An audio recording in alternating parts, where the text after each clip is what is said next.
Hello guys, welcome back.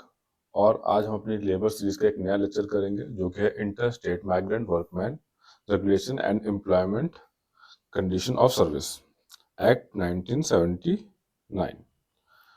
ठीक है, इसके जितने भी इंपॉर्टेंट प्रोविजन होंगे हम लोग देखेंगे आज। तो पहली बात तो ऑब्जेक्टिव क्या है और ये एक्ट क्यों लाया गया। इस एक्ट का काम था कि जो भी इंटर स्टेट माइग्रेंट वर्कर होते हैं, मतलब जो एक राज्य से दूसरे राज्य में काम करने आते हैं, एक स्टेट से दूसरे स्टेट में काम करने आते हैं, तो उनकी सर्विस कंडीशन, उनके वेलफेयर के लिए, उनके प्रोटेक्शन के लिए, उनके राइट्स के लिए ये एक्ट बनाया गया। ठीक है, तो ये इंटर स्टेट माइग्रेंट वर्कर के ध्यान में रख के उनके लिए बनाया गया एक्ट, ताकि उनके जो वेलफेयर और उनके प्रोटेक्शन के बारे में सोचा जा सके। The main objective of this act is to deal with the service condition and the employment of interstate migrant workers. It ensures protection, welfare, right of migrant workman recruitment from one state to another state. ठीक है, तो जो एक राज्य से दूसरे राज्य के वर्कर जाते हैं उनके लिए ये एक्ट बनाया गया। अब जो ये एक्ट है, ठीक है, इसके जितने भी प्रोविजंस हैं, हमें पता है कि ये जो नया कोड आया है OSH code, occupational safety health and working condition में मर्ज कर दिए गए हैं। ठीक है, तो जितने भी कोड है, इसके जितने प्रोविजन है वो इसमें अब डाल दिए गए हैं। आगे देखते हैं। अब इसका स्कोप और एप्लीकेबिलिटी क्या गया है, मतलब कहाँ कहाँ ये लागू होगा। तो ये एक्ट वहां लागू होगा जिस जिस एस्टेब्लिशमेंट या इंडस्ट्री में 5 से ज्यादा इंटर स्टेट माइग्रेंट वर्कर काम कर रहे होंगे, तो उस इंडस्ट्री में ये फैक्ट्री में ये लागू हो जाएगा। तो अगर 5 से ज्यादा अगर किसी फैक्ट्री में इंडस्ट्री में इंटर स्टेट माइग्रेंट वर्कर काम कर रहे हैं, तो ये एक्ट वहां पर लागू होगा। ठीक है, और इन केस मान लीजिए कॉन्ट्रैक्टर है, कॉन्ट्रैक्टर उन्हें लेके आया, उन्हें इंटर स्टेट माइग्रेंट वर्कर्स को लेके आया, और वो उसके पास 5 से ज्यादा इंटर स्टेट माइग्रेंट वर्कर हैं, तो उस पर भी ये एक्ट लागू होगा। तो दोनों कंडीशन समझ ली कि इंडस्ट्री में जब 5 से ज्यादा वर्कर काम कर रहे होंगे तब उस पर लागू होगा, और कॉन्ट्रैक्टर जो एम्प्लॉय कर रहा है अगर वो 5 से ज्यादा अपने पास 5 से ज्यादा जो अपने पास इंटरस्टेट माइग्रेंट वर्कर उसके पास हैं, ठीक है, उन्हें एम्प्लॉयमेंट दे रखा है, तो भी ये एक्ट जो है वहां पर लागू होगा। अच्छा, अब जो नया कोड आया है उसमें इसे चेंज कर दिया गया है। ठीक है, अब उसमें थोड़ा इसमें जो नंबर है ये 5 के 10 कर दिया गया है।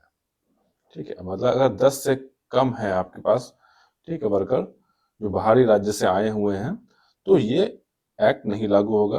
अगर 10 से ज्यादा है तो ये एक्ट लागू होगा।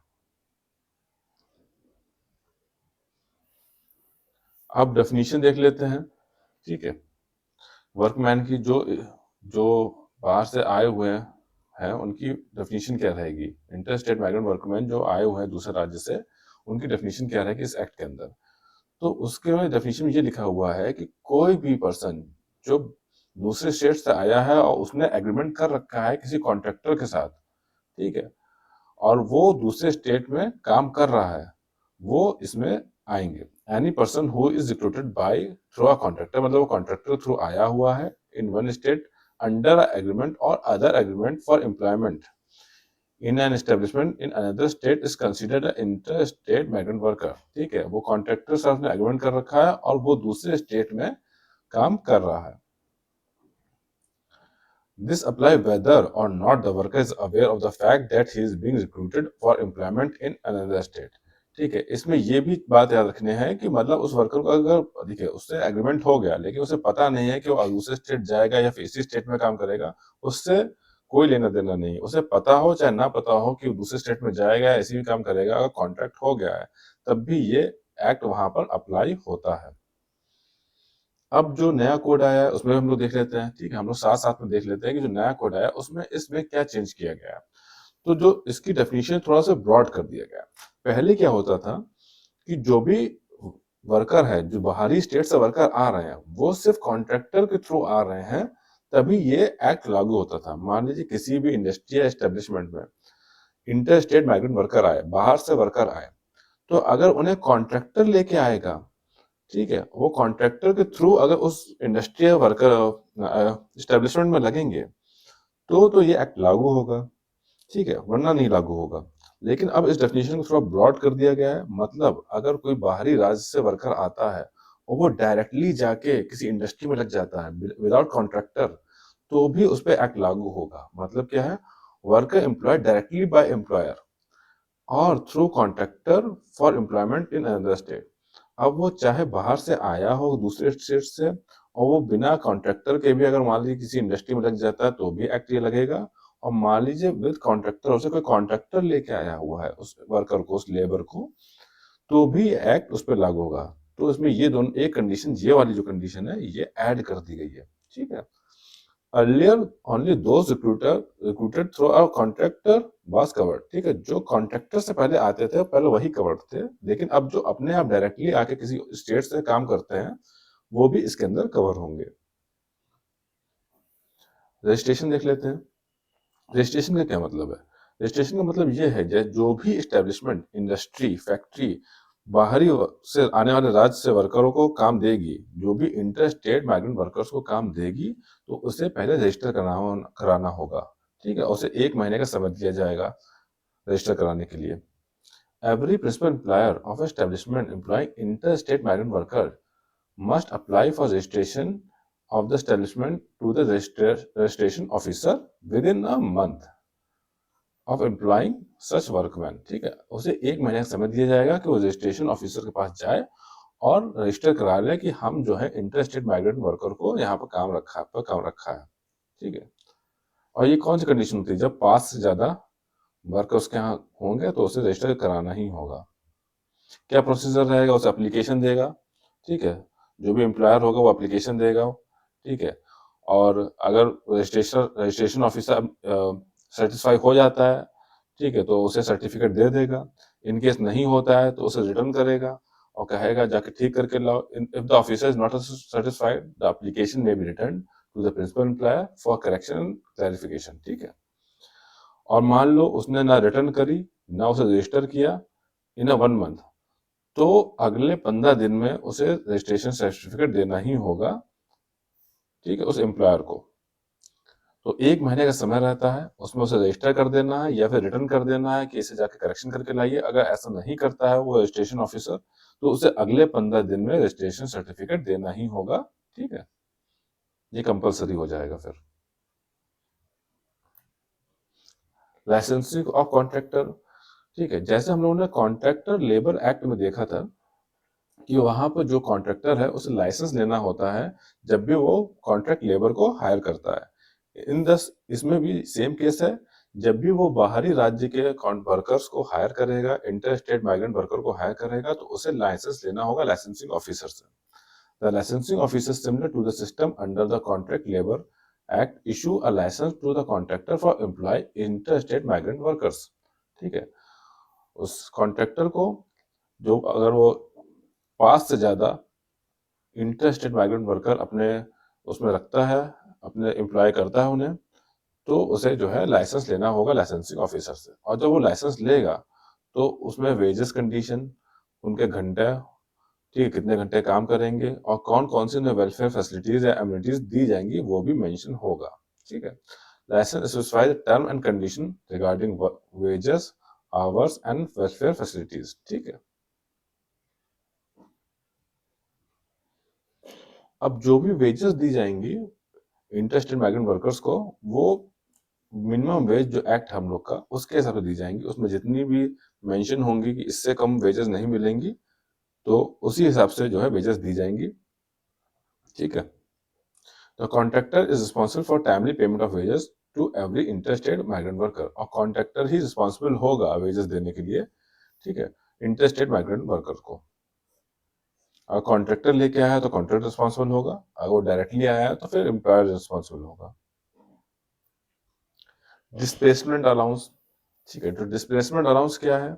डिस्प्लेसमेंट अलाउंस क्या है कि मान लीजिए एक राज्य से वर्कर आएगा और दूसरे राज्य में काम करने आएगा, तो वो वहां से डिस्प्लेस हो रहा है ना, वो एक स्टेट से आके दूसरे स्टेट में आके डिस्प्लेस हो रहा है। तो इस कंडीशन में जो कॉन्ट्रैक्टर होगा उसे उसे डिस्प्लेसमेंट अलाउंस देना होगा एक एक स्टेट से दूसरे स्टेट में मूव करने के लिए। ठीक है, एक टाइम का पैसा उसे देना होगा, वो ये 1 टाइम पैसा देना होगा उसे एक स्टेट से दूसरे स्टेट मूव करने के लिए। और कितना देना होगा? 50% ऑफ मंथली वेजेस और 75 विच एवर इज हायर।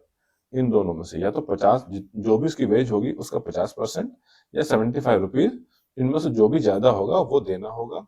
ये वन टाइम होगा और नॉन रिफंडेबल होगा, मतलब ये एक टाइम दिया होगा और जैसे ये नहीं कि कॉन्ट्रैक्टर से वे वापस ले ले। तो ये डिस्प्लेसमेंट अलाउंस है जब उसकी नौकरी एक स्टेट से दूसरे स्टेट में लगती है। जर्नी अलाउंस क्या है?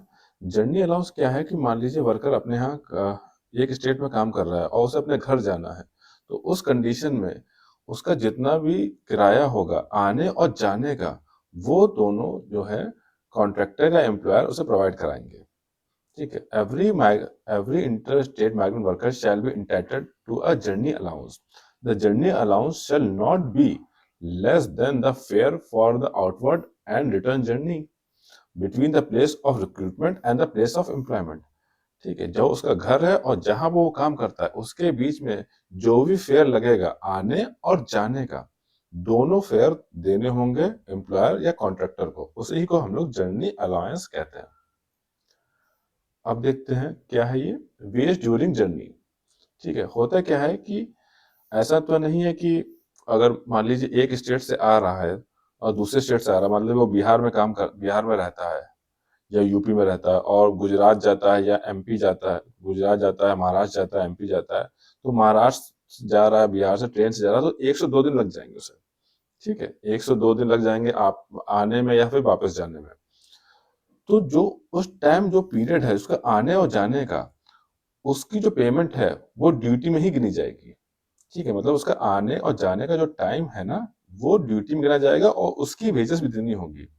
The period of journey shall be treated as on duty for the payment of wages। ठीक है, जितना उसे टाइम लगेगा आने और जाने में उसे ड्यूटी की तरह गिना जाएगा और उसकी भी पेमेंट देनी होगी।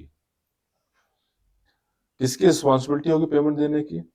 ठीक है, contractor must pay both displacement and journey allowance. जो कॉन्ट्रैक्टर जो है, जो इन वर्कर को रखेगा, उसकी उसके ऊपर है पूरा रिस्पॉन्सिबिलिटी है कि वो डिस्प्लेसमेंट अलाउंस भी दे और जर्नी अलाउंस भी दे।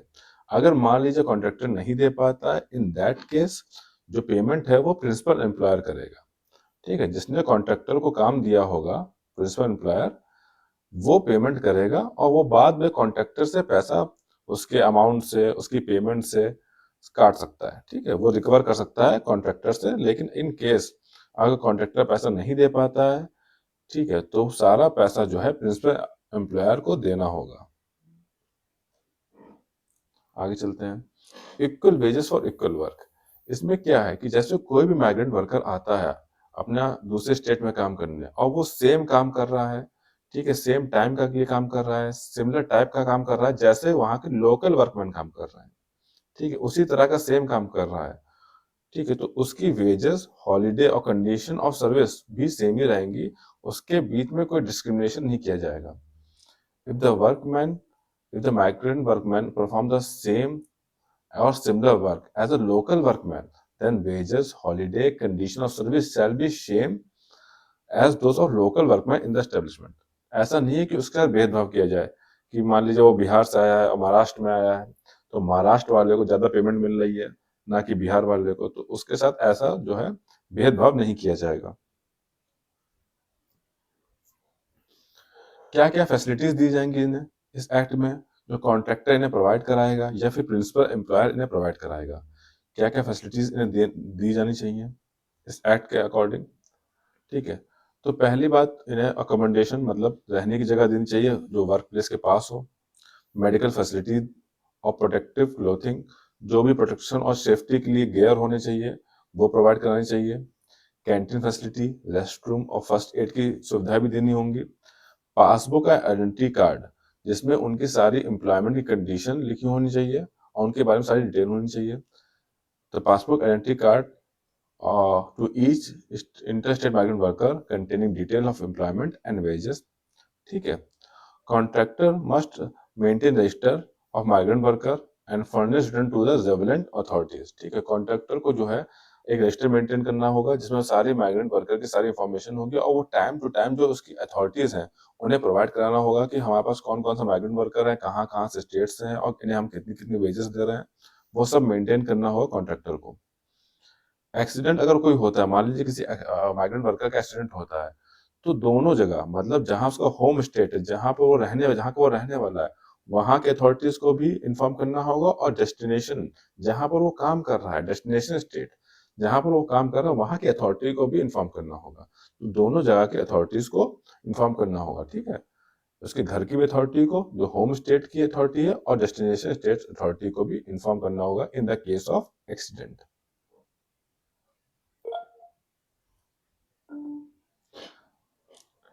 इंडस्ट्रियल डिस्प्यूट लिमिटेशन होता क्या है कि मान लीजिए कोई इंटर स्टेट माइग्रेंट वर्कर है और कोई डिस्प्यूट हो जाता है किसी भी तरीके का, वेजेस से लेके कोई फैसिलिटीज से लेके कोई भी इंडस्ट्रियल डिस्प्यूट हो जाता है अगर, तो इन दैट केस जो कब तक कितने समय तक के लिए वो वर्कर है अप्लाई कर सकता है उस इंडस्ट्रियल डिस्प्यूट के लिए, ठीक है।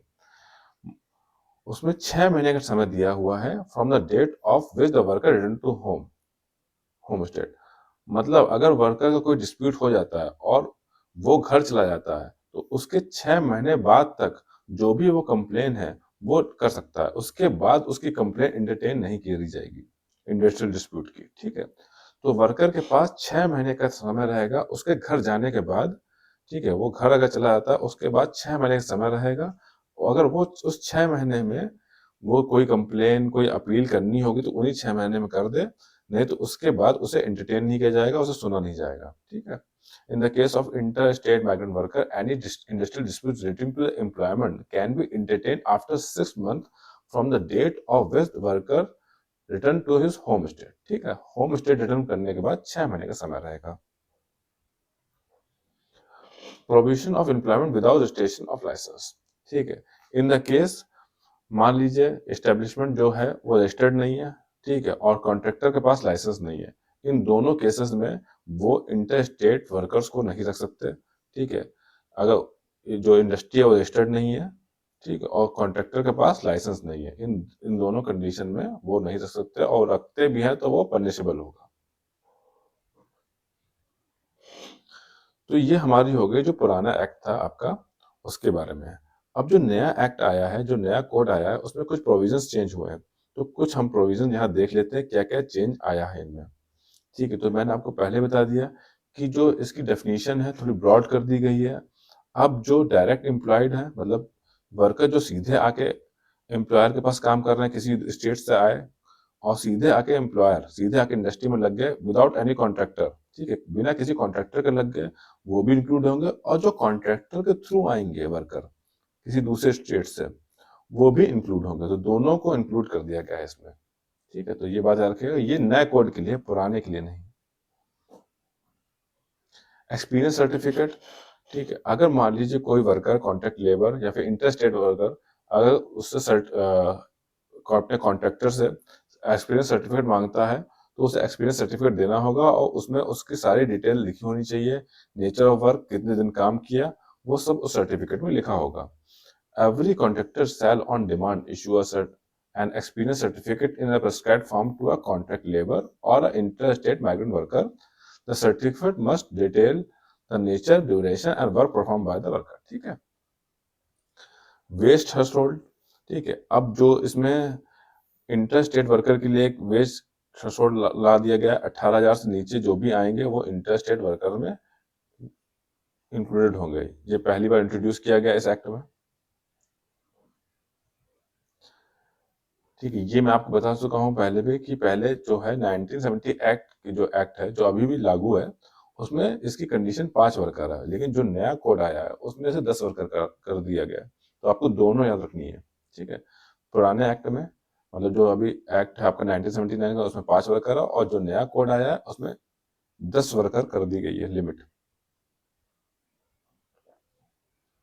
सोशल सिक्योरिटी फैसिलिटीज, अब जो इंटर स्टेट माइग्रेंट वर्कर हैं उन्हें ईपीएफ और ईएसआई की जो फैसिलिटीज हैं वो भी प्रोवाइड कराई जाएंगी, ठीक है, वो भी प्रोवाइड कराई जाएंगी, क्योंकि पहले ये कॉन्ट्रैक्टर का काम रहता था, लेकिन अब ये दोनों चीजें भी प्रोवाइड कराई जाएंगी इन्हें। रजिस्ट्रेशन एंड डाटाबेस, जितना भी इनका रजिस्ट्रेशन है और उनका डाटाबेस सब रखा जाएगा, मतलब सारी इंफॉर्मेशन के रिलेटेड ठीक है, इनका ट्रैकिंग, इनकी आइडेंटिफिकेशन, इनकी वेलफेयर स्कीम्स, सबका डाटाबेस और रजिस्ट्रेशन किया जाएगा। OS code mandate the creation of a national and state level database for interstate migrant workers, जिनमें इनका this ensure tracking, identification, welfare and portability of benefit across the state। ठीक है, उनकी trekking रखे, उनका टैग रखा जाएगा, उनके आइडेंटिफिकेशन का टैग रखा जाएगा, उनका वेलफेयर का सारा उसमें लेखा जोखा रहेगा। ठीक है, तो उसमें सारी चीजें एक डाटाबेस बनाया जाएगा सारे इंटर स्टेट वर्कर्स का। Responsibility of principal employer. ठीक है, तो मैं आपको बता चुका हूँ कि इन केस अगर मान लीजिए कॉन्ट्रैक्टर जो है नहीं पैसा दे पाता है तो प्रिंसिपल एम्प्लॉयर देता था पैसा पहले, लेकिन अब जो नया एक्ट आया है तो इसमें क्या हुआ है कि जो प्रिंसिपल एम्प्लॉयर, ठीक है, अब जो है रिस्पॉन्सिबिलिटी प्रिंसिपल एम्प्लॉयर पर डाल दी गई है। ठीक है, वो भी ज्वाइंटली अब रिस्पॉन्सिबल है पैसा देने के लिए, अलाउंस देने के लिए। ठीक है, पहले सिर्फ कॉन्ट्रैक्टर पर होता था, इन द केस अगर कॉन्ट्रैक्टर नहीं दे पाता था प्रिंसिपल एम्प्लॉयर देता था। ठीक है, अब प्रिंसिपल एम्प्लॉयर पर भी ये रिस्पॉन्सिबिलिटी डाल दी गई है। Portability of welfare benefit.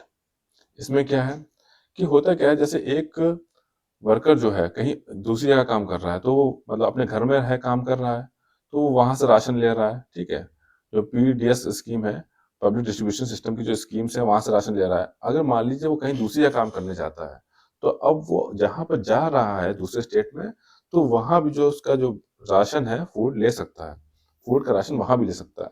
ठीक है, तो पहले अपने स्टेट में लेने के लिए अलाउ था, अब वो दूसरे दूसरे स्टेट में जाता है तो वहां भी जो है उसका राशन का फायदा ले सकता है।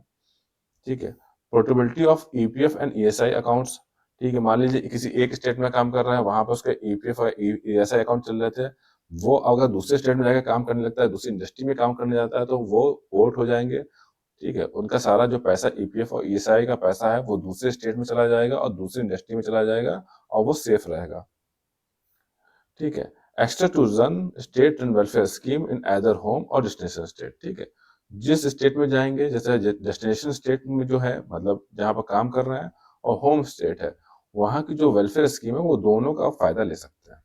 ठीक है, मान लीजिए कोई अनाज की स्कीम उनके घर में चल रही है, लेकिन वो काम बाहर कर रहे हैं, तो वहां पर जो स्कीम चल रही होगी दूसरे स्टेट में, तब वो वहां का फायदा ले सकते हैं।